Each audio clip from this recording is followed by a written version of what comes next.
Graça e paz, palavra de hoje com o tema Igreja, agente transformador da sociedade. Jesus confiou-nos a missão de transformar a sociedade na qual estamos inseridos através do Evangelho. Deus constituiu a família, Gênesis 1:28, e Deus os abençoou. E Deus lhes disse: frutificai e multiplicai-vos, enchei a terra e sujeitai-a, e dominai sobre os peixes do mar, sobre as aves dos céus, e sobre todo o animal que se move sobre a terra. A família é a célula básica da sociedade da nação. A partir da família de Adão e Eva, os seres humanos começaram a formar outros agrupamentos sociais mais complexos. Sem a família, a sociedade é impossível. E o Senhor Jesus, ao vir a este mundo, nasceu em uma família, verdadeiro homem, verdadeiro Deus. Conviveu numa sociedade imperfeita e pecadora, a fim de transformá-la através das boas novas da salvação. Desde a infância, Jesus sabia como agir e interagir numa sociedade organizada. Lucas capítulo 2, versículo 52. Conforme crescia Jesus, ia crescendo também em sabedoria. Tanto Deus como as pessoas gostavam cada vez mais dele. Ele era amorosamente amistoso. Lucas capítulo 2, versículo 39. Quando terminaram de fazer tudo o que a lei do Senhor manda, José e Maria voltaram para a Galileia, para a casa deles na cidade de Nazaré. E o menino crescia e ficava forte, tinha muita sabedoria e era abençoado por Deus. Jesus relacionava-se inclusive com os desprezados e marginalizados. Sua pregação e ensino eram inclusivos, alcançava os leprosos, os oprimidos pelo diabo, cego, coxos. Lucas capítulo 7, versículo 21. Naquele momento, Jesus curou muitas pessoas das suas doenças e dos seus sofrimentos, e expulsou espíritos maus, e também curou muitos cegos. Ao contrário dos escribas e dos fariseus, Jesus não se importava de estar na companhia de publicanos e de pecadores, pois ele veio realmente para transformar a vida de todas as pessoas que crescem nele, que crescem na sua pregação.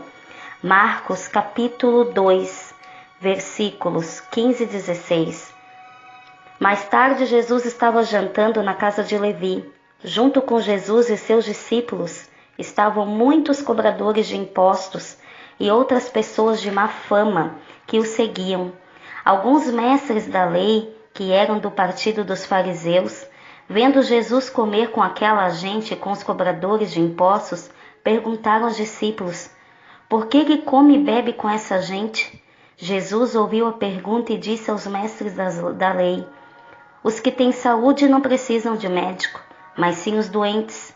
Eu vim para chamar os pecadores e não os bons. Jesus investiu seu tempo nas pessoas que realmente dele precisavam e desejavam ouvir a sua mensagem, pois, segundo afirmou, não necessitam de médicos sãos, mas sim os doentes. Sigamos o exemplo do nosso Mestre. A igreja na sociedade é muito importante. A igreja de Cristo é como um farol em meio à escuridão deste mundo. Por isso, seus membros devem ter uma conduta irrepreensível. Ao contrário, nós não teremos a credibilidade necessária ao pregar a palavra de Deus. A igreja do Senhor não deve ser insensível diante dos sofrimentos e mazelas que infelicitam a sociedade. Como igreja, temos que estender as mãos aos necessitados. Quem, pois, tiver do bem do mundo e vendo seu irmão necessitado lhe cerrar as suas entranhas, como estará nele o amor de Deus? 1 João 3,17. Sabemos que algumas medidas têm que ser tomadas pelo poder público para que os sofrimentos sociais sejam minimizados. Mas a igreja local pode e deve contribuir, realizando campanhas de doações de alimentos, vestuário, ao socorro às vítimas de tragédias e catástrofes, contribuindo assim para melhorar a sociedade, demonstrando na prática o amor de Cristo e a eficácia completa do Evangelho. Necessitamos realmente que o amor de Cristo esteja visível nas nossas atitudes e nas nossas ações. E em 2 Crônicas, capítulo 20, versículo 3, está escrito: Então Jeosafá temeu e pôs-se a buscar o Senhor e apregoou um jejum a todo o Judá. A igreja, ela age através de uma vida de oração. Através da oração, a igreja pode sim orar para que a nação seja completamente mudada. A oração, ela é um recurso eficaz e poderoso para abençoar e proteger a nação. É a intercessão do povo de Deus. A igreja é exortada a orar por todos os homens, indistintamente, bem como pelas autoridades constituídas. Nós vemos a importância que há na oração. 1 Timóteo, capítulo 2, versículo 1. Admoesto-te, pois, antes de tudo que se façam deprecações, orações, intercessões e ações de graças por todos os homens, pelos reis e por todos os que estão em eminência, para que tenhamos uma vida quieta e sossegada em toda piedade e honestidade, porque isto é bom, agradável diante de Deus nosso Salvador, que quer que todos os homens se salvem e venham ao conhecimento da verdade. Porque há um só Deus e um só mediador entre Deus e os homens, Jesus Cristo, o homem, o qual se deu a si mesmo, em preço de redenção por todos, para servir de testemunha ao seu tempo. Para o que digo a verdade em Cristo, não minto. Fui constituído pregador e apóstolo, e doutor dos gentios na fé e na verdade. Quero, pois, que os homens orem em todo lugar, levantando mãos santas, sem ira e nem contenda. Nós temos que orar a fim de termos uma vida tranquila e sossegada. Clamemos a Deus em favor da nação, pois a oração feita por um justo pode muito em seus efeitos.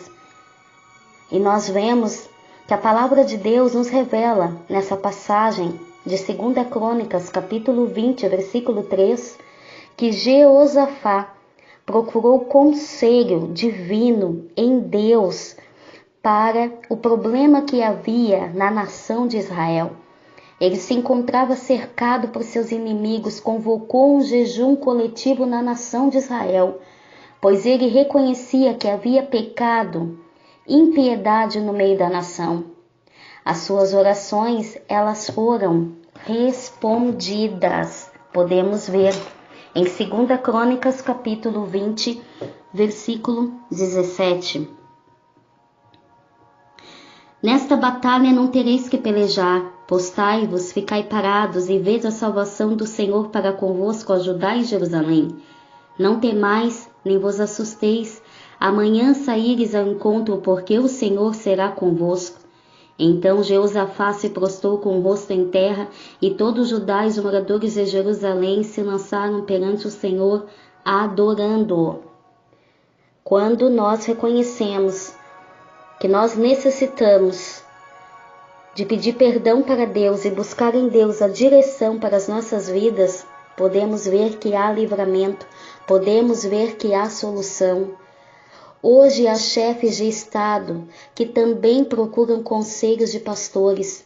Clamemos a Deus para que levante homens autênticos, para que falem com ousadia a sua palavra. homens irrepreensíveis a fim de aconselhar e confrontarem os pecados da nação. Quem não gostaria de viver em uma sociedade cujas políticas públicas fossem justas e buscassem o benefício do povo? Para que isso aconteça, para que uma nação seja edificada, justa, igual, benefícios para todos, sem distinção de classe média, rica, pobre, é preciso que a sociedade viva nos princípios estabelecidos por Deus nas Escrituras Sagradas, cumprindo os mandamentos de Deus. Somente assim nós veremos que, segundo a palavra de Deus, o compromisso que a nação tem em servir ao seu Senhor vai realmente fazer com que a degradação ética, moral e espiritual seja desfeita. A nossa sociedade precisa desesperadamente destes fundamentos, os princípios, os valores que vão se tornando algo raro na família, na sociedade, no estado e no país. Que nós, igreja, sejamos como farol que ilumina, porque nós somos o sal da terra e a luz deste mundo. Que através da Igreja do Senhor, que é embaixadora de Cristo, portadora das boas novas do Evangelho, nós venhamos fazer a diferença no nosso país, no nosso estado, na nossa cidade, no município, no bairro ao qual você está inserido. Você é a igreja, você é um embaixador e através da tua vida, do teu testemunho, você pode alcançar almas para Cristo. Viva realmente na unção de Deus. Em Mateus 5:7 está escrito: bem-aventurados misericordiosos, porque eles alcançarão misericórdia. Que esse seja realmente o desejo do nosso coração. Buscar as almas que estão perdidas e, como igreja, fazer a diferença, porque o cristianismo não pode ser vivido apenas dentro de 4 paredes, no santuário de adoração, mas também na dimensão circular, ou seja, temos que ser igreja em qualquer lugar, porque nós somos a igreja de Cristo e é através de nós, como servos de Deus, somos agentes da sua graça salvadora para evangelizar, fazer missões e mostrar a todos na prática o nosso amor. É tempo de oferecer à sociedade tanto o pão que desceu do céu, Jesus Cristo, como o pão que brota da terra. O mesmo Senhor que ordenou, ide pregai, também recomendou, dai-lhe-vos de comer, através da Bíblia Sagrada, influencie-nos e transforme-nos a sociedade, para que o nome de Cristo seja glorificado entre os homens. Amém? Que o Senhor nos dê a sabedoria, o discernimento, o entendimento e as ferramentas necessárias para, como igreja, fazermos a diferença neste mundo. Deus abençoe, graça e paz.